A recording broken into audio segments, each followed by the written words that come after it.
হয়েছে। আমরা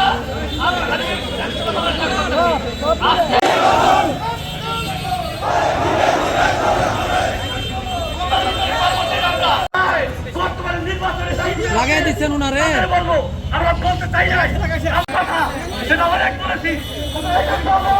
আজকে এই জনগণের পক্ষের জন্য অবশ্যই বাকি বক্তব্য দেব।